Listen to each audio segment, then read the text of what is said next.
In this short video, I'm going to talk about the relationship between linear or translational momentum, velocity, the net forces acting on a system, and its acceleration, and also the change in momentum as a function of time, and see how they all relate to each other.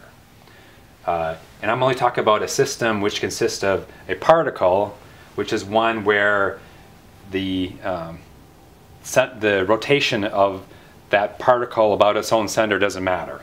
And so in the future we'll talk about angular momentum, but for now we're just going to talk about linear and translational momentum. Definition, so momentum is a vector, and it's defined as gamma, which is a quantity which is related to the velocity of this particle relative to the speed of light.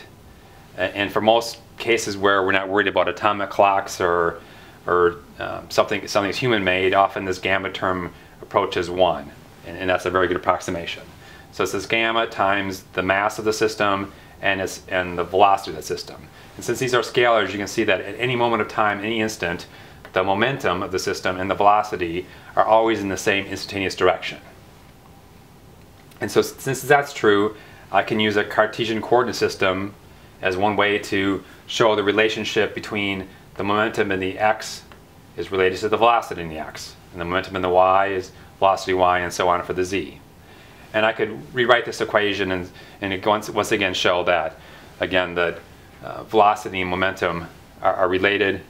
And often, as I said before, if the velocity is much less than the speed of light, then this velocity could be approximated as the momentum divided by the mass of this system. And so when you ever think about momentum, I always think that momentum and velocity are highly coupled, and they're always in the same direction. But then when you think about things like change in momentum, that's no longer true. And so we'll go to talk about that next. So another thing we know is that there's an impulse, which is a vector. An impulse is defined as the integral of the net force acting on a system over time. For a short time, it would be, if the force is constant, it would be the F net times the delta t. But the most broadest definition is it's the integral of the net force times time, and that is going to be the change in momentum. So you can see here that there's a relationship between the net force and the change in momentum. And also kind of definition of net force. So net force in a system means every single force that acts on it, sum it all up. And again, force is a vectorial term. So we're going to sum up every single force that is acting on whatever I choose from my system. And that's what we're going to then integrate over time. So carrying this about, I can take this integral and put the delta t down here and find that the derivative of momentum, which is a vector, will be my net force. So if I can substitute in what this momentum is, put that in there, take the derivative of this term with respect to time, I get this, and you like to do your calculus. We have the mass, and then I have this term right here, which is a velocity-related term. So I have the mass times the derivative of all this with respect to time, which would be this term right here, times the derivative of velocity with respect to time. And once again, this again will approach 1 as when the velocity is smaller than c. But also, since I have two variables here, I have mass as well. So the mass could change in the system. So I would have this term, using the product rule, I'd have this term times the change in mass over time. And now the question is, so this is the most complete definition of what this would be, the momentum taking the derivative. And I may or may not need this entire term. For example, if I choose a system which every bit of matter in that system remains constant throughout time, then I won't have a change in this mass. And so this whole term would go to 0. And I would just move rid of this term. Or it's up to the problem and how you choose to solve it. If you have, for example, a problem where you have a 2-liter bottle of Mentos and Coke and it's flying through the air and stuff is spraying out the back, and you choose your system just to be this rocket going forward and mass is coming out of it, then your mass of your system will change over time. You need to consider that. So it's as a solver of a problem, you have to decide, is my system going to be a mass which never changes, or will the mass change to determine whether I need this sort of term. But in most problems that you're going to have in this early in your career, you're probably going to pick the system, and it's wise to choose a system where the system considers every bit of mass in there, so the mass is not going to change with time. So two balls hitting each other, you consider both balls are always part of my system, or some firecracker exploding. Well, the system is every little bit of that firecracker over time, and nothing ever leaves it. And that way, that would simplify it. So if we assume that this term is 0, and often the case where the velocity is much less than c, this whole thing can approximately it solves for mass, this which is 1, so mass times change in velocity. So the change in momentum with respect to time is equal to the net force, which approximately equals the mass times the change in the velocity. And you can see these are all vectors. The change in the momentum versus time is a vector. The change in force over the net force is a vector, and the change in velocity is a vector. And so we know those are all going to be in the same direction. Also, another way to put it right here, kind of simplified, is if I assume that mass is not changing over time, because I chose that system to do that, my velocity is much less than c, my net force, vectorially, is my sum of all my forces, which is also a vector. And that's approximately equal to the mass of my system times the change in the velocity over time. Well, the change in the velocity over time is acceleration.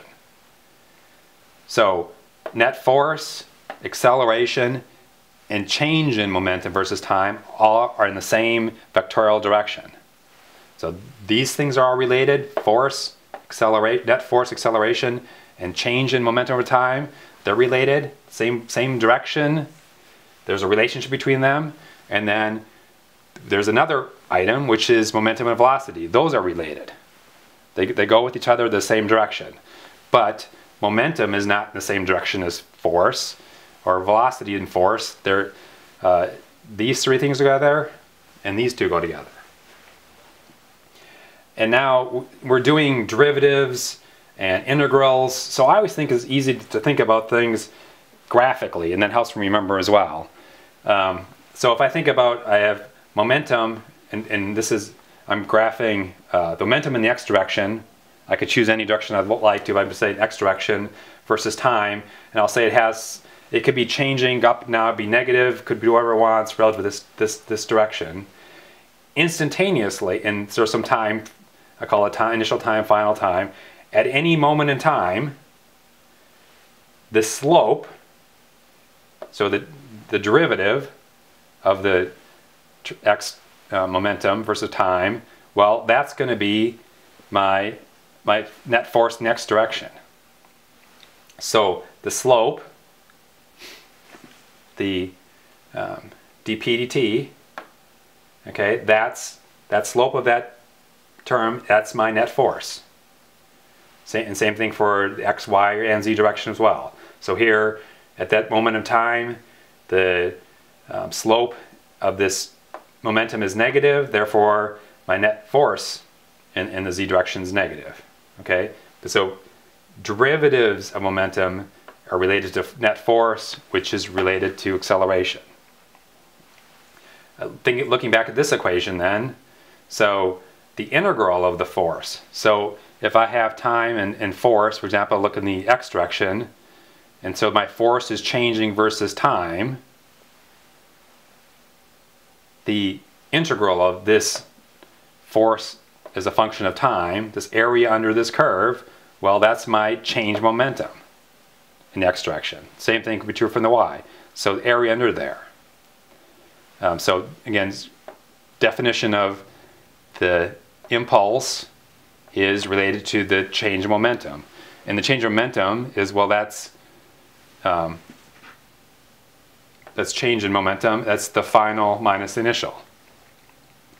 And you can think about it, I can integrate, keep breaking, I could take this time axis and break it up to smaller and smaller and smaller delta t's, and to a point where essentially at a very small enough delta t, this net force vectorially of any component is essentially can be approximated as a constant. If you want to do sort of numerical integration, as delta approaches 0, becomes very, very small, limited approaches 0, then my change in my force is nothing. So this again this area under there, so my net force vectorially in the z direction times delta t is my change in momentum in the z direction. Net takeaway, a lot of people are confused trying to think about force and velocity and things.